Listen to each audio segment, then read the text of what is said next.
ازيك يا ابني؟ ايه الاخبار؟ في دوري ابطال اوروبا 2009 برشلونه كان بيلاعب سبورتنج لشبونه. في الشوط الاولاني هنري جاب جول عشان يجي بعدها جوارديولا بين الشوطين يديله كلمتين في جنابه ويخرجه من الملعب عقابا ليه. ولا هنري بقى بره الملعب كان قاعد هيتجنن مش فاهم هو عمل ايه غلط عشان يحصل له كل ده، لحد بعد كده ما فهم ايه الغلطه بالظبط، وهنري نفسه شرحها بعد كده. نزل لي يا ابني الانترو.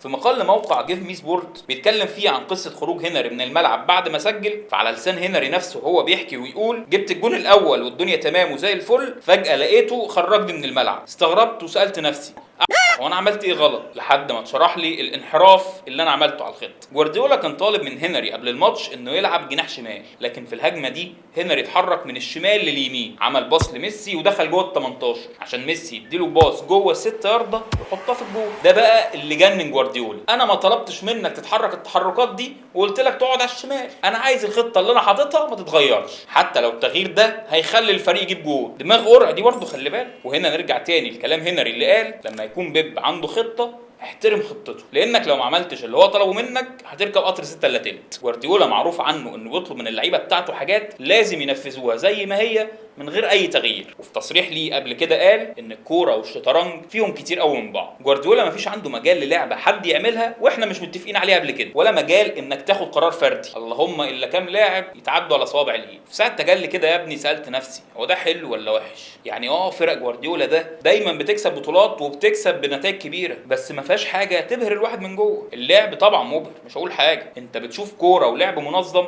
بدرجه مش معقوله، بس تحس انك ممكن تشيل لاعب وتحط واحد تاني مكانه مش هتحس بفرق. مفيش اي روح للاعب نفسه، بالظبط زي حته الشطرنج زي ما جوارديولا بيقول في كتاب هكذا تكلم زرادشت لنيتشه. وايوه انا بتكلم عن كتاب عمره 140 سنه في حاجه تخص جوارديولا. نيتشه قال لك ايه بقى؟ يجب ان يكون هناك فوضى في الداخل حتى يتمكن المرء من ولاده نجم راقص. طبعا انت كالعاده ما فهمتش اي حاجه. النجم الراقص هنا قصد نيتشه بيه هو الابداع، يعني من الاخر عمرك ما هتبدع وكل حاجه حواليك مظبوطه بالملي، لازم يكون في مجال للفوضى.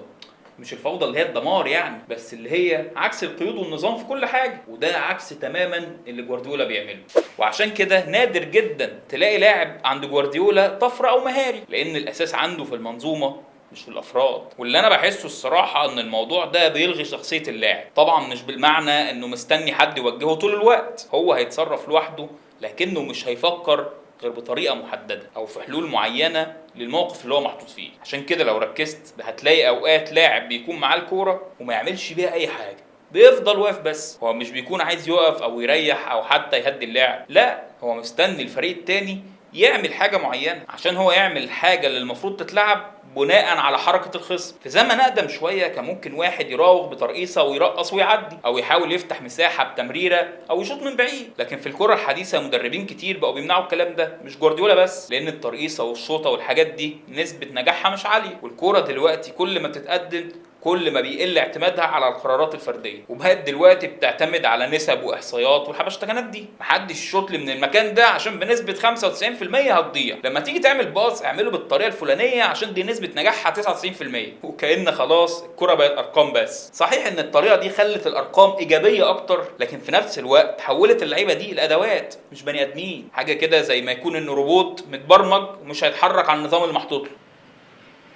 في فيلسوف ألماني اسمه مارتن هايدجر اتكلم عن مفهوم اسمه جستل أو التقطير، وده كان معناه إن التكنولوجيا مش مجرد أدوات بنستخدمها، لكنها إطار خلى الناس تشوف الحاجات اللي حواليه كلها عباره عن موارد وبتجردها من اصلها اساسا. يعني الانسان بقى يشوف الغابه عباره عن كم متر خشب، والنهر ده هيولد طاقه كهرومائيه قد ايه، العمال دول هيطلعوا انتاج للشركه قد ايه وهنكسب من وراهم كام، والعجل ده هيرمي كام كيلو لحم. كل حاجه بقت ارقام واحصائيات وموارد، ومش مهم في الاصل هم دول ايه، هل دول بني ادمين، هل دي ثروه حيوانيه، هل دي مظاهر طبيعيه، كل ده مش مهم. المهم ان كل دي في نظرنا موارد ولازم نستغلها ونطلع منها باقصى فايده. وبالقياس بقى على لعيبه الكوره اللي هم اتحولوا كمان لموارد بسبب التكنولوجيا، هتلاقي محدش بيتعامل معاهم كبشر دلوقتي غير قليل، لكن التعامل بقى عباره عن ارقام. اللاعب الفلاني جرى كام كيلو، اللاعب العلاني نسبه تمريراته الصحيحه 70%، اللاعب ده ضيع كام فرصه تسجيل كبيره، والحارس ده كان نسبه تصدياته للكوره اللي هتخش جون مش عارف كام، وغيره وغيره، ارقام ما بتنتهيش. وبقى في محللين ونقاد بتحلل وتنتقد اللعيبه بناء على ارقام من غير اي عنصر تاني، وساعات بيحصل انتقالات بين الانديه بناء على الارقام والاحصائيات في المقام الاول. في 2011 نزل فيلم في السيما بطولة براد بيت اسمه ماني بول، كان عن قصة حقيقية لمدير نادي بيسبول أمريكي اسمه بيلي بين. بيلي بين ده الفريق بتاعه كان واصل لمرحلة من السوء زي مانشستر يونايتد دلوقتي كده، اللي هو حاجة راحة في 60 داهية، وكان بيلي مش قادر يعمل صفقات جديدة تساعد الفريق عشان النادي ما كانش عنده ميزانية كبيرة للتعاقدات. وفي يوم بيلي كان في نادي تاني بيحاول يشتري منه لاعب على قد فلوسه، لكن النادي بيرفض عروضه، لحد ما الحال يوصل بيه انه بيتفاوض على لاعب مصاب لسه ما خفش ويبدله بلاعب من عنده قصاد ان بيلي ياخد في الصفقه دي 200,000. وبعد ما كانت الصفقه هتتم، في شاب شكله ملوش اي علاقه بالرياضه بيهمس كده بكلمتين محدش سمعهم، عشان بعدها المسؤول بيغير كلامه ويرفض يبيع اللاعب المصاب. بيلي بيتضايق وقال له خلاص طب نبدل الاثنين لعيبه ببعض ومش عايز ال 200,000. فالمسؤول بيقول له انا مش هبيع اللاعب ده اصلا. بيلي بيخرج من الاجتماع وبيروح ورا الشاب ده، وبيعرف ان الشاب ده بيدرس اقتصاد وشغال محلل بيانات. المهم ما طولش عليك قول طول، الشاب ده بيشتغل مع بيلي وبيقنعه انه يشتري لعيبه من اللي في نظر الانديه هم لعيبه كسر، وبالتالي هتكون اسعارهم رخيصه، بس في نفس الوقت بتكون بياناتهم وارقامهم مبشره. وفعلا الطريقه دي في التعاقدات بتشقلب حال الفريق، وبيعمل رقم قياسي بعد كده في عدد الفوز المتتالي بالماتشات. القصه دي خلت انديه كتير بعد كده تتبع الاسلوب ده في البيسبول، نقل بعدها من البيسبول للكوره. وواحد من اشهر الناس اللي شغالين باسلوب الماني بول ده واحد اسمه ماثيو بنهام. بنهام ده راجل امارتي قديم، شغله كان في المراهنات، وفتح شركه تساعد الناس في التوقعات للماتشات بناء على تحليل البيانات عشان يراهن. قال لك طب ما هي ما دام هي ماشيه في المراهنات، طب ما اشتري نادي واطبق نفس الكلام عليه. وبعدها ما اشتراش نادي، اشترى اتنين. الاولاني هو نادي ميتلاند الدنماركي، والتاني هو نادي برينتفورد الانجليزي. والدنيا مشيت زي الفل. ميتلاند فاز بالدوري الدنماركي لاول مره في تاريخه، وبرينتفورد من الليج 1 صعد بريمير ليج ومستمر فيه لحد النهارده. لكن بينهام هو ما بيهزرش في البيانات ومش شايف غيرها. يعني المدير الفني اللي صعده من الليج 1 للتشامبيونشيب بعد ما صعد بالفريق واللعيبه بتحبه والجمهور شايف انه بطل الصعود، بينهام اعلن انه هيمشي في اخر الموسم مهما كانت النتائج. حتى لو صعد للدوري الممتاز هيمشي برضه من الفريق. كل ده عشان الراجل كان شايف ان الاعتماد بس على الداتا والارقام ده مش كافي، وانه المفروض يكون ليه وجهه نظر في اللعيبه والتعاقدات. لكن بنهام قال له خد، هو مش مهتم غير بالداتا والبيانات والارقام، هو ملوش دعوه بالنظره البشريه حتى لو كان المدير الفني. وعندك قصه ثانيه لنادي تولوز في فرنسا اللي هبط للدرجه الثانيه، وساعتها اعتمدوا اسلوب الماني بول، رجعوا تاني للدوري الفرنسي واخدوا كاس فرنسا لما تعاقد مع شركه اسمها ريد بيرد، اللي كان من طاقم الاداره بتاعتها مين بقى؟ بيلي بين بتاع الفيلم. الموضوع بيكبر ويوسع وعمال بيثبت في كل خطوه انه ناجح.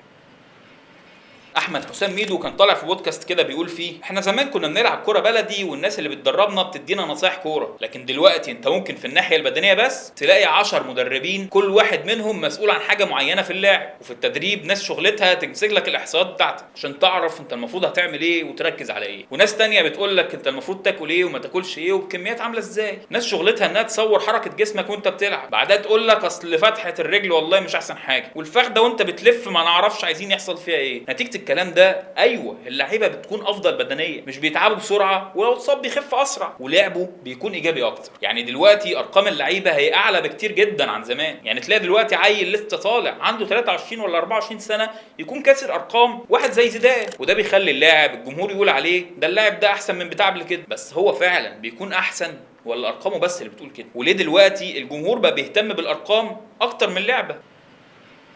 المؤرخ الامريكي سيودور بورتر في كتابه تراست ان نمبرز كان بيقول ان المجتمعات اللي فيها بيروقراطيه بتعتمد على الارقام بشكل كبير لانها بتبان محايده، بس في الحقيقه هي مش بتكون كده، او بتكون في المجتمعات اللي الافراد فيها ما عندهمش ثقه في بعض. وهنا انا بشرح لك عن مجتمع المشجعين بالتحديد. الراجل قال لك في الكتاب ان القرار المبني على الارقام بيكون محايد وغير متحيز، فبالتالي الواد اللي بيلعب في الفريق اللي انا بشجعه احسن من النجم بتاعك اللي في فريقك، ومش عشان انا بشجع الفريق ده لا سمح الله، ده الموضوع ارقام. انت مش هتعرف تقنع اللي قدامك ان اللعيب ده بيرقص احسن من ده عشان وجهة نظرك ممكن تكون متحيزه للي انت بتحبه اكتر. لكن لما بتلاقي اللعيب اللي انت بتحبه عنده عدد مراوغات اكتر، لا انا اهو الارقام يا باشا بالدلائل. فالجمهور كمان ما بقاش يعتمد اللاعب نفسه قد انه بقى بيعتمد على ارقامه. يا راجل ده في ناس دلوقتي بتقارن بين اللعيبه على اساس التقييم بتاعهم على فوت موب.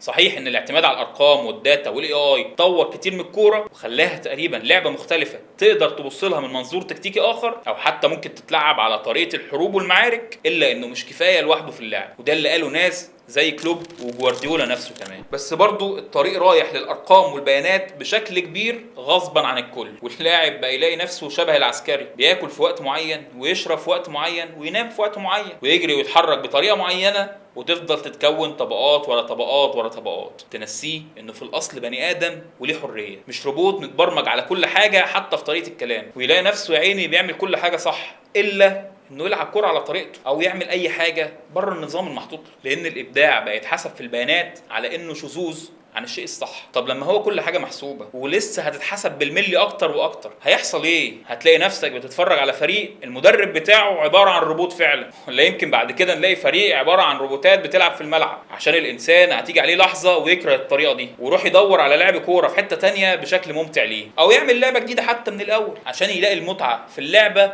او حتى في الفرجه. ما تجيب سيجاره.